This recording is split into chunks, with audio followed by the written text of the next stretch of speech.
नमस्कार. श्री स्वामी समर्थ सर्वांना. पुन्हा एकदा तुमचं सर्वांचं आजच्या या नवीन व्हिडिओमध्ये अगदी मनापासून स्वागत. मंडळी, दरवर्षी कार्तिक महिन्यामध्ये कृष्ण पक्षामध्ये कालाष्टमीला कालभैरव जयंती येत असते. यावर्षी ती तारखेनुसार 12 नोव्हेंबरला वार बुधवार या दिवशी आलेली आहे. आजच्या व्हिडिओमध्ये आपण कालभैरव महाराजांची सेवा करणार आहोत. आजच्या या व्हिडिओमध्ये मी तुम्हाला कालभैरवाष्टक स्तोत्र वाचून त्याचा मराठीमध्ये अर्थ सांगणार आहे. कालभैरवाष्टक स्तोत्र हे आदि शंकराचार्यांनी लिहिलेलं स्तोत्र आहे. कालभैरवाष्टक स्तोत्र जे आहे ते पहिल्या 8 श्लोकामध्ये कालभैरवांची स्तुती त्याच्यामध्ये आणि शेवटच्या श्लोकामध्ये या स्तोत्राची फलश्रुती आहे. कालभैरवाष्टक स्तोत्राबाबत सांगायचं झालं तर बघा, जीवन जगताना आपल्याला बऱ्याच अडचणी येत असतात. या अडचणींचं निवारण करण्यासाठी त्वरित धावून येणारे देवता म्हणजे साक्षात भगवान महादेव रूपी कालभैरव. या स्तोत्राचं संध्याकाळनंतर जर वाचन केलं तर त्याचे बरेच लाभ होतात. भूत, प्रेत, काळी जादू यांच्यापासून आपल्या घराचं आणि आपलं संरक्षण होतं. चला तर मग कालभैरवाष्टक स्तोत्र आणि त्याचा मराठीत अर्थ समजून घेऊ. श्री कालभैरवाष्टक स्तोत्र. श्लोक पहिला. श्री गणेशाय नमः. ओम दिव्यराज्य सेव्यमान पावनांग्री पंकजं व्यालयज्ञसूत्रमिन्दुशेखरं कृपाकरं नारदादि योगिवृन्द वन्दितं दिगंबरं काशिकापुरादिनाथ कालभैरवं भजे. या पहिल्या श्लोकाचा मराठी अर्थ असा आहे: ज्यांच्या पवित्र चरणकमलांची देवराज इंद्र पूजा करतात, ज्यांनी शिरोभूषण म्हणून चंद्राला धारण केलेलं आहे, सर्प ज्यांनी यज्ञोपवीत म्हणून धारण केलेलं आहे, जे दिगंबर आहेत, तसेच नारद आणि योगीजन ज्यांची पूजा करतात, अशा काशी नगरीमध्ये राहणाऱ्या कृपाळू श्री कालभैरवांची मी आराधना करतो. श्लोक दुसरा. भानुकोटी भास्वरं भवाब्धितारकं परं नीलकंठमिस्फितार्थदायकं त्रिलोचनं कालकालमंबुजाक्षमक्षशूलमक्षरं काशिकापुरादिनाथ कालभैरवं भजे. या दुसऱ्या श्लोकाचा अर्थ असा आहे: जे सूर्याप्रमाणे तेजस्वी आणि दीप्तिमान आहेत, संसाररूपी सागरातून तारणारे, श्रेष्ठ निळकंठ असलेले, इच्छित वस्तू देणारे, 3 नेत्र असलेले, कमळासारखे डोळे असणारे आणि अक्षमाला व त्रिशूल धारण करणारे, अशा काशी नगरीमध्ये राहणाऱ्या कृपाळू श्री कालभैरवांची मी आराधना करतो. तिसरा श्लोक. शूलटंक पाशदंड पाणिमादिकारणं श्यामकायमादिदेवमक्षरं निरामयं भीमविक्रमं प्रभुं विचित्रतांडवं प्रियं काशिकापुरादिनाथ कालभैरवं भजे. या तिसऱ्या श्लोकाचा अर्थ असा आहे: ज्यांचे शरीर श्यामवर्ण आहे आणि हातामध्ये शूल, टंक, पाश आणि दंड घेतलेला आहे, जे आदिदेव, अविनाशी आणि आदिकारण आहेत, जे त्रिविध तापापासून मुक्त आहेत, ज्यांचा पराक्रम महान आहे, जे सर्व समर्थ आहेत आणि ज्यांना तांडव नृत्य आवडते, अशा काशी नगरीमध्ये राहणाऱ्या कृपाळू श्री कालभैरवांची मी आराधना करतो. श्लोक चौथा.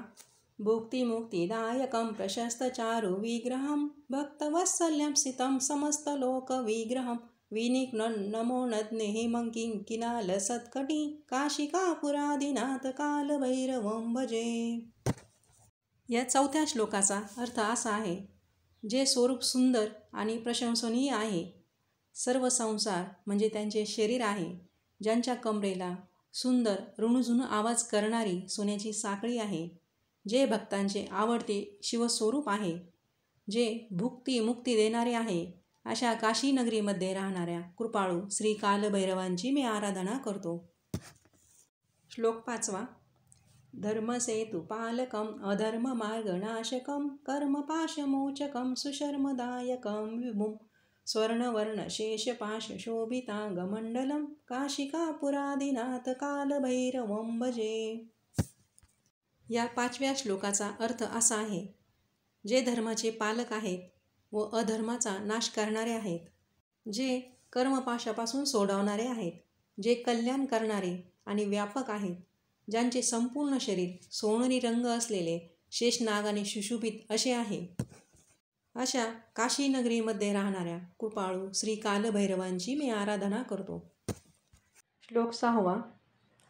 रत्नपादुका प्रभावी रामपादयुग्मकं नित्यमद्वितीयमिष्टदैवतं निरञ्जनं मृत्युदर्पनाशनं करालद्रष्टमोक्षणं काशिकापुरादिनाथ कालभैरवं भजे.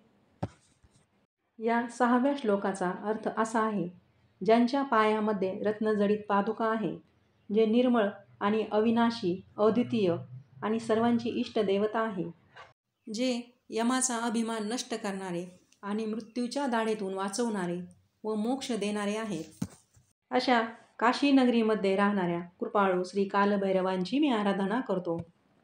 7वा श्लोक. अट्टहास भिन्न पद्म जांडकोश संतती दृष्टिपात नष्ट पापजाल मुग्न शासनम अष्टसिद्धिदायकं कपालमालिकंदरम काशिकापुरादिनाथ कालभैरवं भजे. या 7व्या श्लोकाचा अर्थ असा आहे, ज्यांच्या अट्टहासाने ब्रह्मांड समूह विदीर्ण होतो, ज्यांच्या कृपापूर्ण दृष्टी कटाक्षाने पापांचे डोंगर नष्ट होतात, ज्यांचे शासन कठोर आहे, जे 8 प्रकारची सिद्धी देणारे आहेत, ज्यांनी कपालमाला धारण केलेली आहे, अशा काशी नगरीमध्ये राहणाऱ्या कृपाळू श्री कालभैरवांची मी आराधना करतो. 8वा श्लोक. भूतसंगनायकं विशालकीर्तिदायकं काशिकावासलोकपुण्यपापशोधकं विभुं नीतिमार्गगोविन्दं पुरातनं जगत्पती काशिकापुरादिनाथ कालभैरवं भजे. या 8व्या श्लोकाचा अर्थ असा आहे, जे सर्व प्राणीमात्रांचे नायक आहेत, जे आपल्या भक्तांना कीर्ती देणारे आहेत, जे काशीमध्ये राहणाऱ्या सर्वांच्या पापपुण्याचा न्याय करणारे आहेत आणि सर्व व्यापक आहेत, जे नीतिमार्ग अनुसरणारे फार प्राचीन आहेत, जे या संपूर्ण संसाराचे स्वामी आहेत, अशा काशी नगरीमध्ये राहणाऱ्या कृपाळू श्री कालभैरवांची मी आराधना करतो. 9वा श्लोक हा फलश्रुतीपर श्लोक आहे. कालभैरवाष्टकं पठन्ति ये मनोहरं ज्ञानमुक्तिसाधनं विचित्रपुण्यवर्धनं शोकमोह दैन्यलोभ कोपतापनाशनं ते प्रयान्ति कालभैरवाङ्घ्रिं सनिधिं ध्रुवं काशिकापुरादिनाथ कालभैरवं भजे. इति श्रीमद्शंकराचार्यविरचितं श्रीकालभैरवाष्टकं स्तोत्रं संपूर्णम्.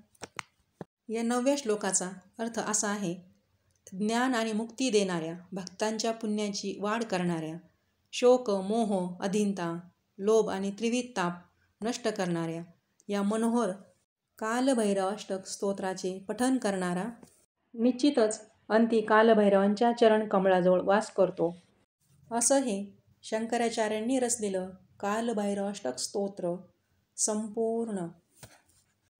धन्यवाद. श्री स्वामी समर्थ.